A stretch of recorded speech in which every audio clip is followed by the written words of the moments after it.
It was not long later we learned that her father and mine decided that we should become betrothed. Now, in my day, betrothal is different. What is that called before you're married?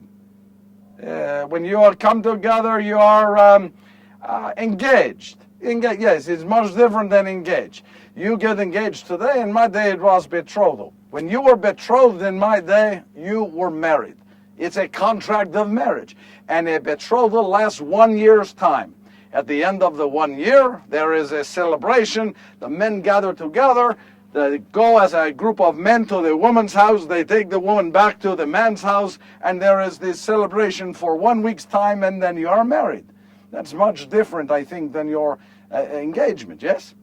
And there are only 2 ways to break a betrothal, because it is a contract of marriage. The 2 ways under our law are this. If the man feels that the woman has been disloyal to him, he may bring her up on charges. And then if she is found guilty, and many times, the only evidence is the evidence of the husband. That does not seem that fair, no? And if she is found guilty, she could be sentenced to death. She is taken out, she is stoned to death.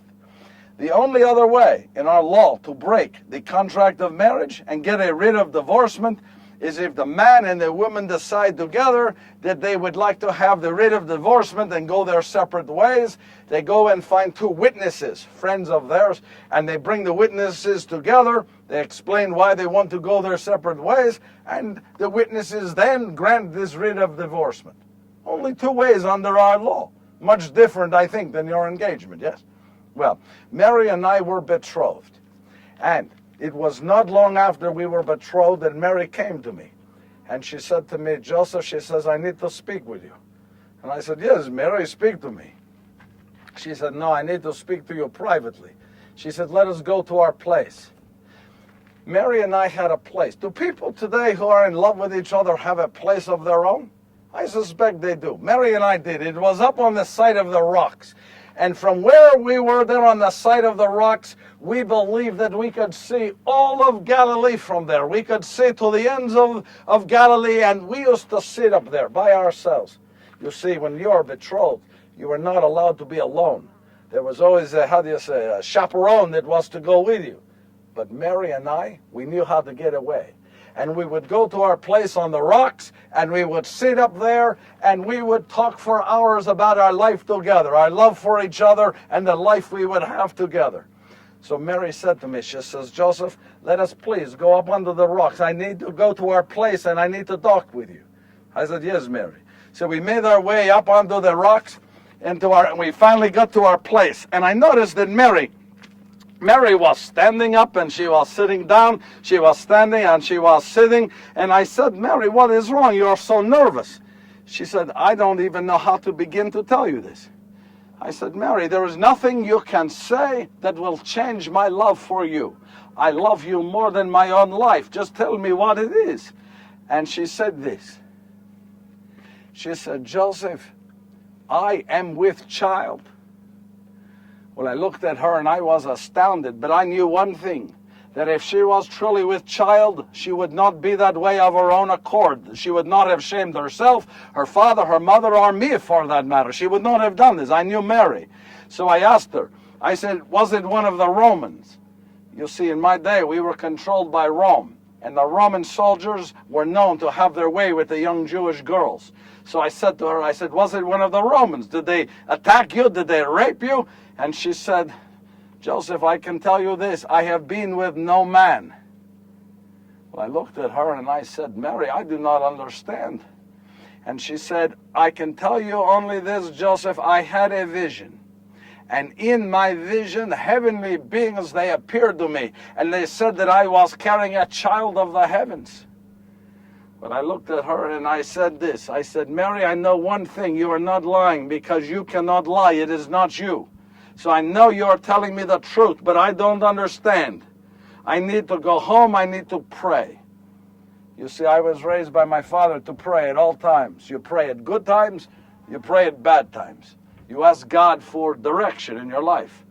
So I left her that day and I went home. And for 1 week's time, I prayed to God. Every day I prayed, what do you want me to do? I do not understand. What do you want me to do? Now, at the end of 1 week, I decided. Somehow I believed that I was to go to Mary and ask her to go with me before 2 witnesses to get rid of divorcement. Now, I want you to know something. This is very important to me. I was willing to offer Mary a writ of divorcement not because I did not believe her. No. It is because I did believe her. I love her more than any of my life. I love her so much. I was willing to give her a writ of divorcement because I believed her, and I knew that if God had ordained this, I had no place in it. I was not worthy. Have you ever in your life made a decision, but then you thought to yourself, that's not the right decision? Somewhere deep down in your stomach, it says to you, that is not the right decision. Have you ever felt that way? That's how I felt. I remember I went to bed that night and I began to toss and I would turn, and I had a very difficult time going to sleep. Finally, I fell asleep.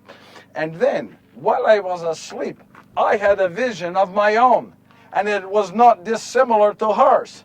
And in my vision, the heavenly beings appeared and they said, be not afraid, Joseph, son of David, for what Mary has told you is right. They told me she is carrying a child of the Holy Spirit, and that I was to raise this child as my own, and I was to name him Jesus. After the vision ended, I woke up and I got out of bed. And I knew that that was God speaking to me and what I was called to do. And I got dressed and I was preparing to leave the house to go to Mary's, but it was the middle of the night. And I said, I cannot go to Mary's at this time of night. What am I going to do? I said, I have to wait till morning. So I did what I do when I am nervous. I paced.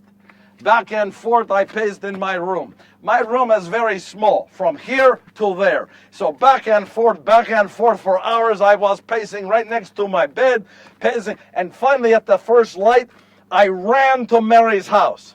Now, Mary's house is 283 paces from mine.